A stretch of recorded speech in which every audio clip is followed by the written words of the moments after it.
there. Joining us on the phone is Andrew Kaczynski. He's a 22-year-old history major at St. John's University whose hobby of researching old political videos, mostly through our C-SPAN video library, has made an impact on the 2012 presidential campaign. You might have seen his work with some footage that has been seen on Mitt Romney, also on Ron Paul. Mr. Kaczynski, let's just begin with why do you do this, and how much time have you spent researching not only our archives but other video websites as well? Hey, it's great to be on the program. As you know, I'm actually obviously a huge fan of C-SPAN. Part of the reason I actually do this is because I want to give people this different view of the candidates that they don't usually get to see. I want to show people sort of how candidates have sort of evolved and changed in their different positions over the years. Because if you're a candidate who said something, whether it be 2007, 2002, or 1994, I think people have a right to see how your views have evolved since that time. So, Andrew, what triggered you to start looking at our archives specifically? I think what triggered me to look in C-SPAN was I first got started in this because I live in New York City in the 9th District, where the election to replace Anthony Weiner was going on. And I found this really almost hilarious video of one of the Democratic candidate doing sort of this really awkward dance at the Soul Summit Music Festival in Brooklyn. And I put that online in September, and I remember it got something along the lines of 30,000 views in 2 days. And along this research I was doing on different candidates, I happened to find a C-SPAN video that had been on YouTube, and I realized C-SPAN must have some archive. So I went over to C-SPAN, and I realized that these hundreds of thousands of hours of footage that have taken place over the years in politics, C-SPAN has just been archiving, and I realized that this tool was going to obviously be such a great asset to me in doing what I do. So, and there are a lot of hours of political coverage in our archive. So for those who are sort of intrigued listening to you right now, if you go to if you go to our website and go to video library, you can see a tab there at the top, and you want to do some research yourself. Give our viewers some tips, I guess, to go through this. I mean, how do you go about efficiently, proficiently digging through the archives? Well, the way I go about it really is sometimes I'll just go watching it for entertainment purposes, because it's obviously, and I'm sure a lot of your viewers find politics so entertaining, so I'll just kind of watch archive footage related to the candidates, because the way C-SPAN has it archived is you just click on the candidate's name, or any politician's name really, and it can just show you every single archived video of them from whenever they got started in politics to where they are now, and it'll list what event they're at and what they were talking about. So what happened with Ron Paul recently? He had that interview on CNN where he stormed off after they were kind of badgering him about the controversial newsletter that got put out in his name. And I went back and I decided to look at a couple of old Ron Paul interviews.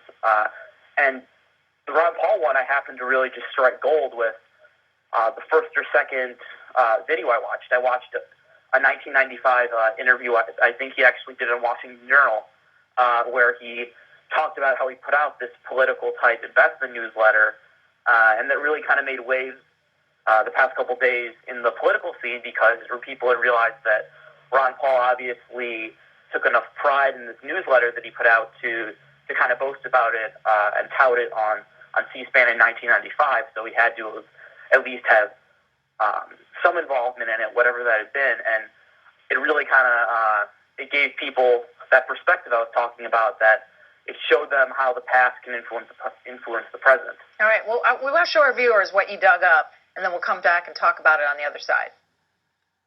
With that, I also put out a political type of business investment newsletter. It sort of covered all these areas.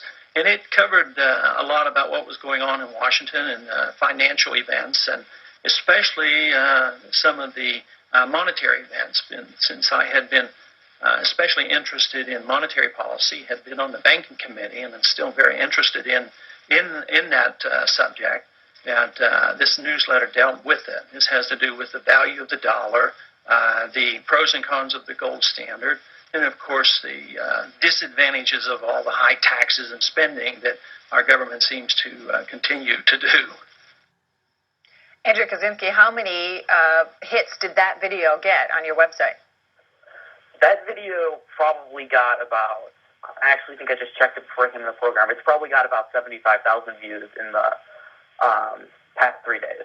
So where are you putting your videos? On YouTube? You have your own page on YouTube? I do. I have my own YouTube channel.